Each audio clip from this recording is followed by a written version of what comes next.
I always say that you want to lay your groundwork first before you start to use anything that really builds upon it.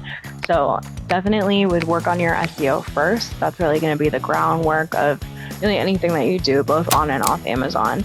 I know when building websites, it'll take about 3 months for us to really start to get organic rank from that SEO. And then that's about the time that we start to really think about doing any sort of paid PPC. On Amazon, you can rank a little quicker, but really it's about how you convert on the terms that you're talking about. Like that's really what the end goal is. So making sure that you have background data and those organic terms already baked into everything that you do is really going to help with your conversion overall, and then decrease the amount that you're wasting on advertising. So when we're thinking about next steps, it would be making sure that your creative is complete. So we have like what's called a retail readiness metric. So it's, do you have a full image carousel, which is 6 images?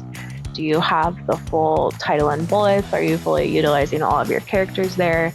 If you have video, making sure that video is on the listing, really maximizing everything that you can do for quote unquote free. Like creative services are not free, but making sure that you are doing everything that's going to help with your conversion is another great step. I think a lot of times we don't narrow our focus so much, so we're doing like kind of like a spray and pray shotgun approach. I like to go with more of what I would call strategic throwing.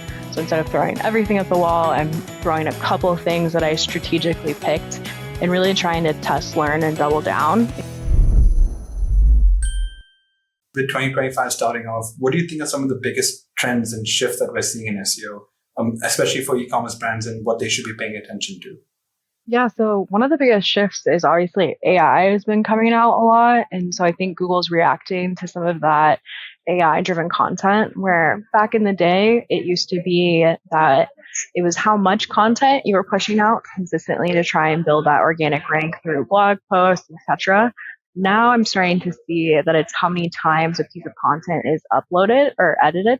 So I work with a lot of supplement brands, and they actually have practitioners or doctors on staff that are the ones writing the blog posts to try and get higher authority from Google by showing that it's not just Google or Bing ChatGPT's integration that's helping them push out all of these blog posts to try and really get to top of search. Also, I'm seeing just a lot of brands leaning more toward the new algorithms and really trying to update for all the new things that Google is pushing out, especially with in the supplement space, they're kind of cracking down on what you can and can't say. So really trying to adjust to make sure that we stay compliant and are also indexing for all of the relevant terms while we're building that organic rank. And I think with the whole current shift now with DeepSeek coming out as well, people are really kind of wondering what AI tools to kind of trust. I know this isn't really part of the questions, but when it does come to AI and these new tools, what are some of the mistakes that maybe some of these brands are making while using them? I think one of the things I see a lot often, especially with Amazon, they have Rufus.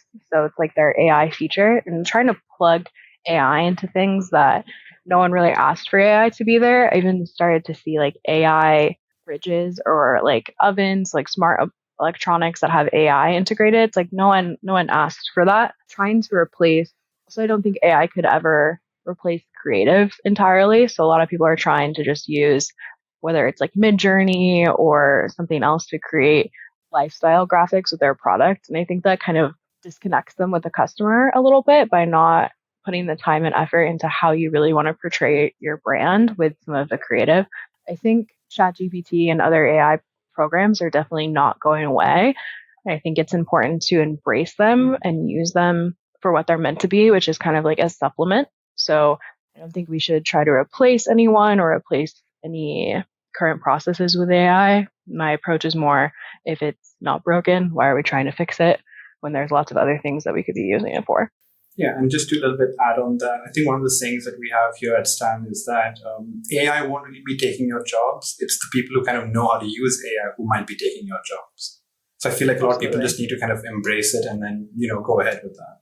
Yeah, our CMO last year did a presentation about efficiency and how it was time and tools that really helped you be more efficient. So you're creating leverage by using ChatGPT to proofread your emails or whatever it may be, but it's really trying to get more efficient and more work done by using the tools at your disposal.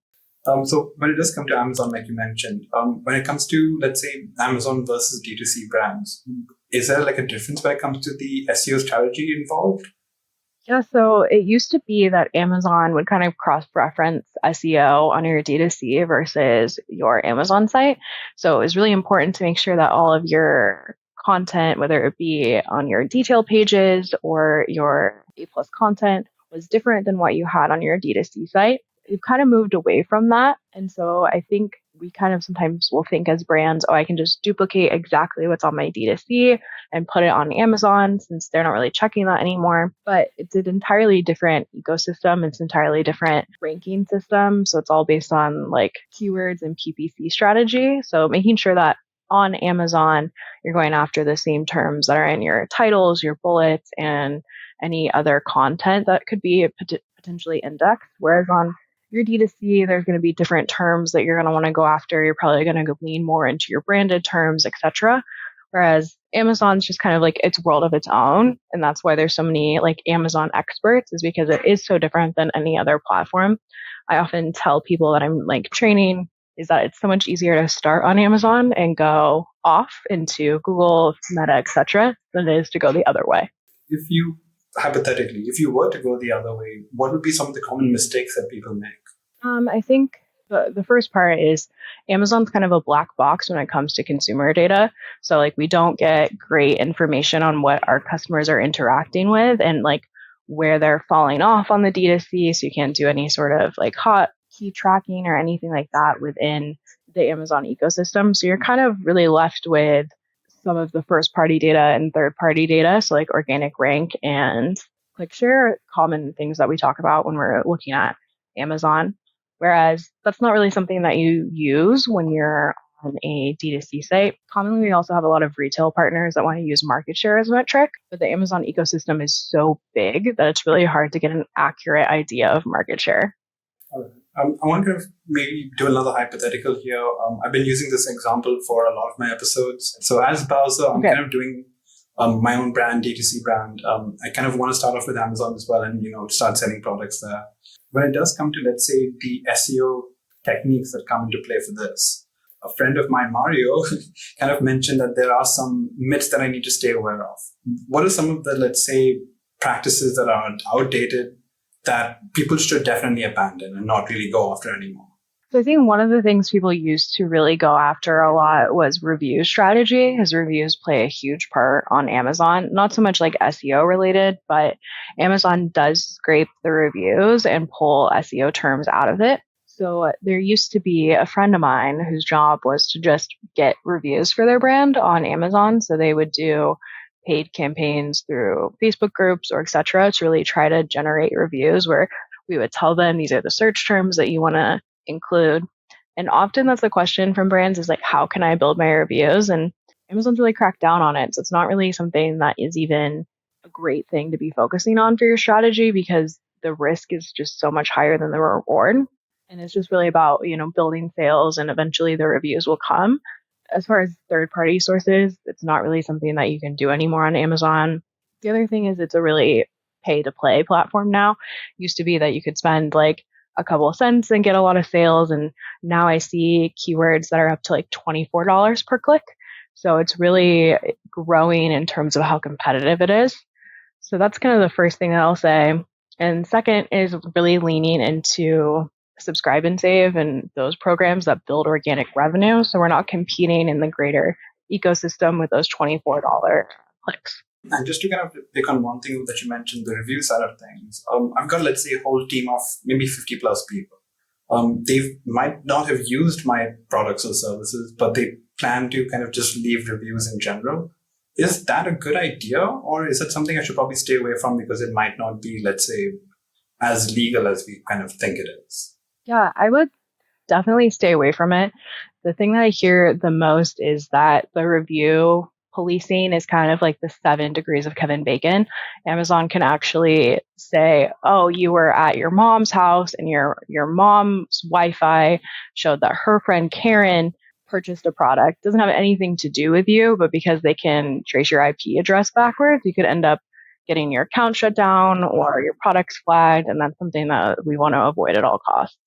I had another person who kind of said that friends and family leaving reviews is completely fine, absolutely fine. But I feel like it is kind of fine to an extent if maybe they've tried out your services, maybe, or is it just not fine at all? Here's what I'll say is, if you know the rules and you know what they're going to check, like you can kind of get away with it, but it's not something that I would recommend. Obviously, like I have clients that have friends that want to review, and the thing I tell them is want to do the review and just make sure that you are using a mobile hotspot. You've waited a couple days after receiving the product, so you limiting your risk of getting found. So just making sure to really play by the rules and try to not have that IP tracking is the best advice if you're going to do it.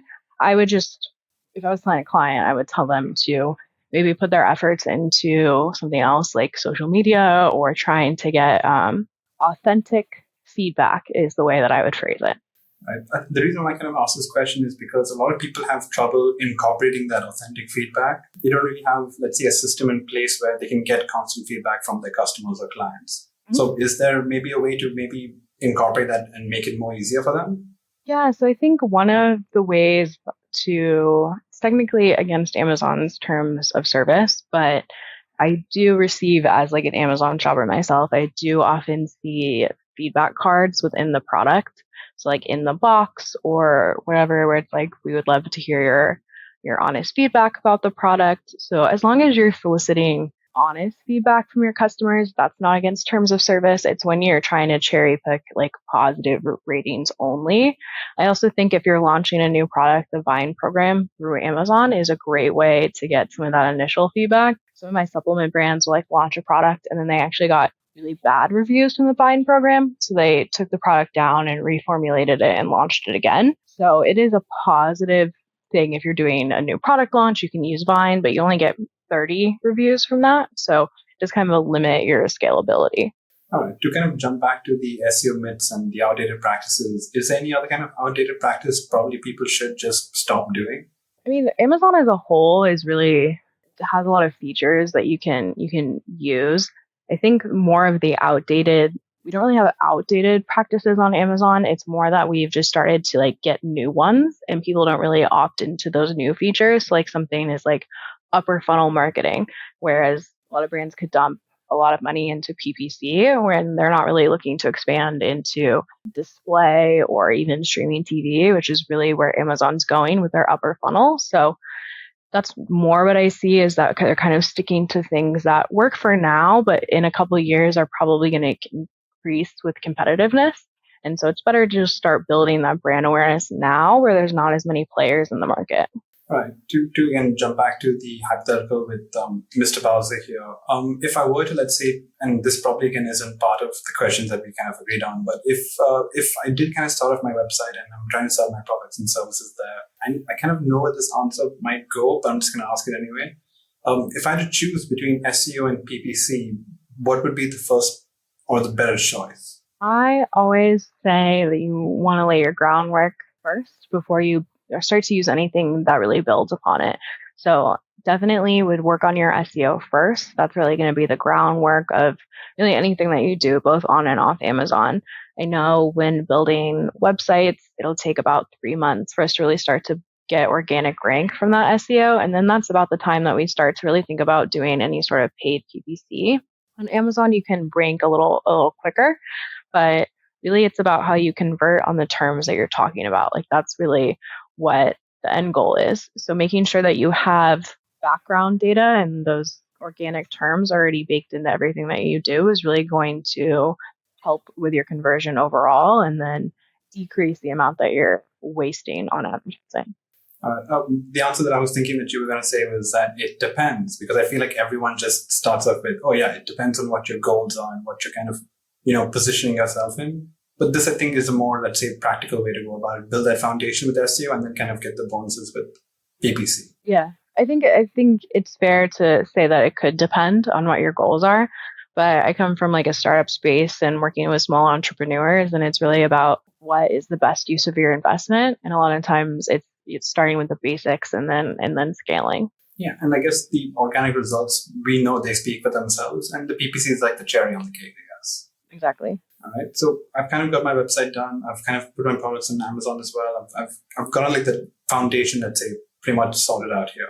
If I want to kind of now use SEO to, let's say, drive higher converting traffic for these e-commerce brands like myself, how do I kind of do that? What would be like some of the first steps I can take?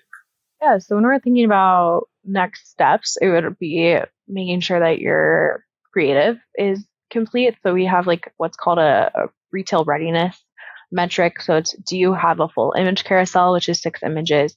Do you have the full title and bullets? Are you fully utilizing all of your characters there?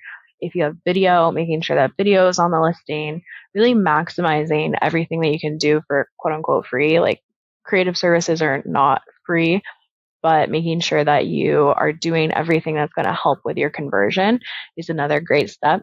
And say you don't want to go into storefronts or A+ content or any of that more advanced creative, really making sure that you've done your titles and your bullets and then having the full 6 image carousels.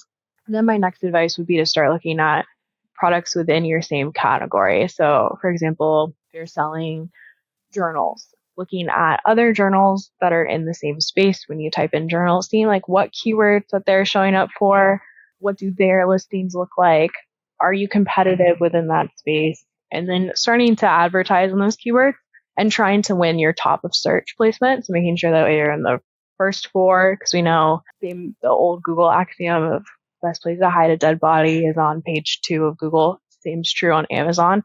So making sure that we're winning top of search as much as we can. And then taking a look at our click share. So for those terms we're advertising on, did our share of the total clicks increase? Or are we getting meaningful results from that? Or are we just spending money to spend money? Is that really where we should be playing and thinking about it in a more strategic sense? What would be some of the common mistakes that people make when trying to get more high converting traffic? I think a lot of times we don't narrow our focus so much. So we're doing like kind of like a spray and pray shotgun approach.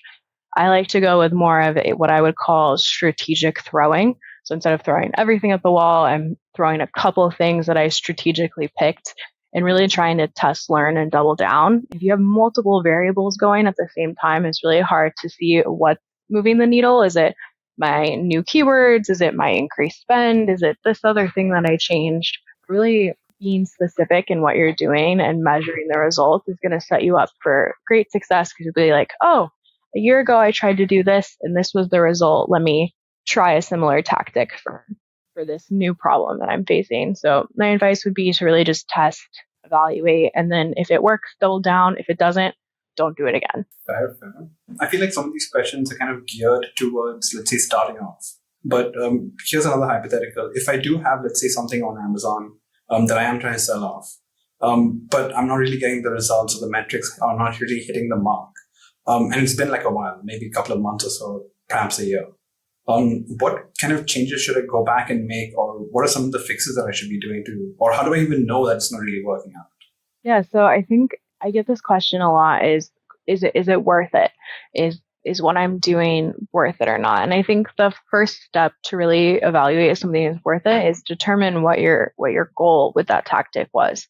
Was your goal to increase eyeballs visiting your page? And if that's the goal, did you achieve that? Because a lot of times when we think about any sort of strategy, it's like, did I get the sale right now? Where there's a lot of options now within Amazon to do retargeting, repurchasing, audience-based bid boosting, starting to get into some of the consumer analytics that come at a bit of a higher investment level, but they're starting to open that to smaller brands. So that would be the first thing, is measuring against what you set your goal as. A lot of times I'll see brands be like, I'm going to spend $10,000 on SEO and PPC this month. And then they'll be like, well, it's been 30 days. Did it work? Like, well, sometimes we need to wait a little bit longer, because now we're talking about building the flywheel and really getting into the full funnel advertising strategy. So I don't think that any click to a page or a site is a wasted click. It's more about, now how do we go after them again? All right. So to kind of like maybe tie a bow on this podcast, the last kind of question that we have is kind of, again, related to just improving visibility. Are there, let's say, tools and strategies that can help that out when it comes to product pages? Absolutely. So increasing visibility is definitely something when we're looking at the product pages that we want to maximize. And I think, again, going back to my example of the notebooks, looking at their titles and bullets, is there something that there's on their pages that aren't on yours? So for example, say I have a black notebook and I just am saying notebook in my titles. Maybe I want to specify what color it is, what size, is it college ruled, is it wide ruled? So really being specific so that we have the opportunity to show up for some of those consumers that really know what they're looking for, which will help with our overall visibility within the market, is making sure that we're indexing for the terms that we should be and showing up where our purchases are really looking for the exact product that we have. Okay. And again, just to maybe throw some things into the mix, when it does come to, let's say, doing all of this stuff, including just increasing visibility, kind of converting the higher traffic as well, where can AI take a role in all of this? Or if I were to just use AI as my guide, can I just use that completely? Or would it be better to hire someone like Luminar to kind of take care of it? So it's funny that you asked this because I had an experiment just like on my own. So talking about titles specifically, our team has a whole process where they use some third-party data tools as well as some that we built ourselves here to really look at how we should optimize the titles. And I took their title and paired it with something that ChatGPT made for me, where I just gave them a list of keywords for the market, and I ran an A/B split test. And the one that our team made performed better in terms of conversions and clicks from search terms to detail pages. So I think it's great as a starting place. Like it definitely hit all of the markers that like I would look for. But again, I'm not a copywriter or an SEO expert. So I think just seeing that what my team made was doing a better job really does lend to the credence of like what we talked about earlier, is using AI as a tool rather than the end result. So I think if you're really trying to get to the next step, I have 10 years of experience, like the rest of our team has a lot of years of experience. That's what we were talking about, is the experience that you're going to pay for with working with someone like Luminize or yourself with SEO. If you did have like maybe 2 minutes to just do a shameless plug for yourself and Luminize, this would be a 2-minute spot. Yeah, so something that I really like to hype on is Luminize is one of the only top agencies that does Amazon that's not funded by private equity. So if you're really looking to support small business that really has been in the space for a long time, Luminize is here. We're a full service Amazon agency. We do a buy-sell model where we'll buy and sell for you. And then we'll do an agency partnership where we really manage your content, your SEO, and your advertising. So really here as a launch pad for brands to get to the next level. On average, our clients grew 30% last year. So really great spot to be. And we have a great team with lots of experience here. And where can people find you and Luminize? You can find us at luminize.com or look at us on LinkedIn. We're really engaged in building the next generation of Amazon experts. So make sure to check us out. Thank you, Charlie, for this entire chat. I feel like, again, this was really well done because I didn't really have to ask too many follow-up questions. You were just answering them on point. So again, thank you for making it so digestible. Yeah, and thanks for being a great host and interviewer. This is a good time.